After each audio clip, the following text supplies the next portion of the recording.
everybody. I just wanted to thank you for joining me today and subscribing and being a part of my channel. I'm not a huge streamer. I don't really do it that often, and I kind of just do it as a hobby, just to talk to friends and whatnot.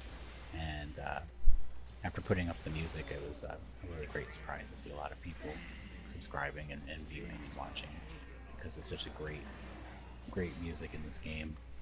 And I wanted to talk more about like the ending, so there is spoilers, so don't watch this if you haven't beaten Endwalker yet or completed Endwalker, because I do want to talk about it, and I don't want to spoil anything for anybody. And since I'm not like a big time streamer, I don't really have the wherewithal to essentially like give you the proper warnings, or probably no one's gonna watch it anyway. But and my opinion is just one opinion in a matter of thousands and thousands of people.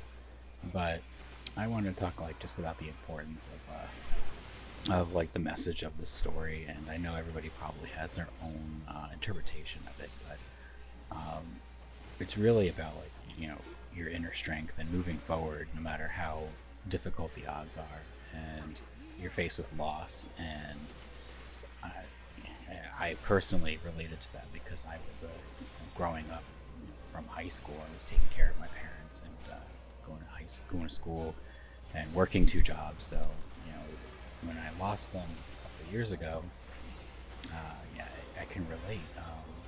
Like with Medion, it's you can change. Like it takes one huge event in your life that can just change you, rocks you to your core, and lose sight of your way. And I'm still trying to find myself.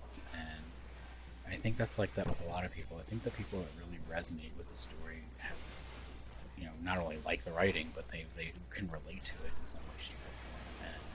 And watching other people's commentaries, I see just how they relate their own personal experiences to the story, the importance of just kind of is moving forward. And it's difficult for someone like me to move forward at times too, and I find myself creating my own roadblocks. But there's nothing like seeing the silent hero that you create, your avatar, experiencing these different types of stories. And what I really like about Endwalker is the story is just so well written. You don't really care about a villain. Like, there's so many. Shoot, at the end, I even like respected Xenos a little bit, even though he was crazy. And Finn Daniel got on my nerves, but when I found out more about who he was, I was less annoyed. But I didn't really have that connection with Finn Daniel. But with Xenos, you had that Vegeta respect, that rivalry, and you wanted to be the best. But you people really relate with like Emmett Selk, and it's funny, like you think about what he was trying to do in Shadowbringers. I was trying to destroy the whole world, but yet everybody really relates because he's doing it out of crazy, out of loss, and living so many different lives, living for so long. I mean, and but what makes a good story is when you can empathize even with like some of the worst characters.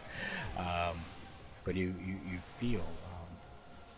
And to be honest, I thought the ending was going to have like a Titus ending from Final Fantasy X, because there were spoilers, and once I got to where the part where you fight Heidelin, I was thinking, okay, well, if she's gone and she summoned you, what's next?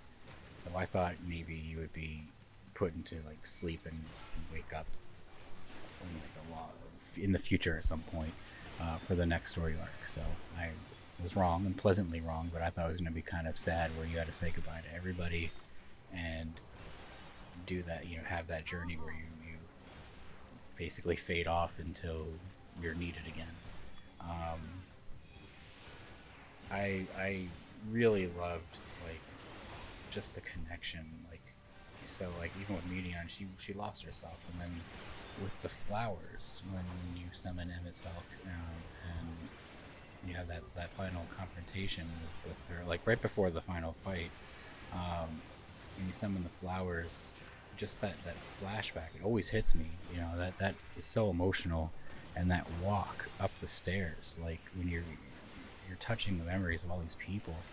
It's just like that message of moving forward, pushing forward, and they even they spell it out saying you don't have the will to fight, but you're moving forward. And I sometimes you have to point it out to people and spell it out. But I really liked how this message of dealing with loss and relying on the people that are close to you and not giving up and surmounting obstacles. And it's not just like a video game in a sense. To me, it's the story really touches your heart. And uh, I got really emotional and even got angry when I couldn't log in. So people thought I was like, well, my friends, they thought I was like dissing on the game. And I'm like, no, it's like crack. Once you don't want to watch it on YouTube. You want your avatar to experience the story. So like you're putting yourself in a deprivation chamber and trying not to get any spoilers. And so you're waiting to log in so you can experience. It's like putting your life on hold in a sense. I know it's just a video game, but when you're really into a story and you have to pause, it's like putting things on hold. But I really want to know what your thoughts are, because I get a lot of comments about just when people even get to the moon, it's sad and somber. And I remember Final Fantasy IV, so I know the references. And I'm wondering if they're going to put the Giant of Babel in here. It's like a Alexander raid or something, but that'll be a surprise. But yeah, I mean, even the little subtle, like the big subtle messages, like giving into despair and fear creates monsters. And in a sense, not in the more physical realm in real life, but when you give into your own fears and your own sadness, you go inward and become kind of a monster. Like in my experience, when I get sad and I'm dealing with a lot and dealing with a lot of pressure, I go inward and I don't really reach out to people, and I don't like to talk to people. But it's just because I don't want to A, burden people, or B, I don't really have much to say when I'm sad about something or depressed. So in a way, you become somewhat of a monster. It's more antisocial, but I like the imagery and the way you can relate, and just with everything going on in the world, it's crazy. All the divisiveness and how nutty everything is, and everybody does feel isolated. And I mean, I know I do, and it's tough. I work in charity, I work in nonprofit, and I work in human rights, so it's really easy to kind of get compassion fatigue. And when you're dealing with so many different things, and it's funny how this story snapped me right back into reality, because I was kind of going through the motions. I was just kind of moving forward and doing my own thing, and not really feeling like I should, and not really feeling with myself. And then when I got involved in the story, it made me kind of snap back into like feeling again. And I know that sounds really crazy, or it sounds really like, okay, it's just a game. But sometimes you need these little things, a little distraction, to kind of remind you who you are. And that's why I really like this game. I'm not the big raider. I don't go raiding and doing a bunch of stuff. I mean, I'll farm and do things with friends, but I'm more of like the story, and then go play around and explore and look at things and collect music. And even in real life, like, I'll collect sounds and stuff like that, things that I think will help me relax. And I try to share it.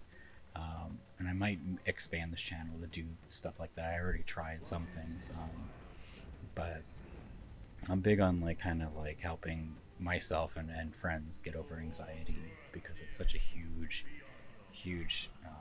wall that you have to surmount. And I've dealt with it my entire life, and I've had to fight through it, and it's not easy. So I try to do these little things to see if like it can help anybody. I know sounds and music and different types of things really help me get through. So I basically go around and collect. I travel and collect. I do whatever I can when it's just me and my dog.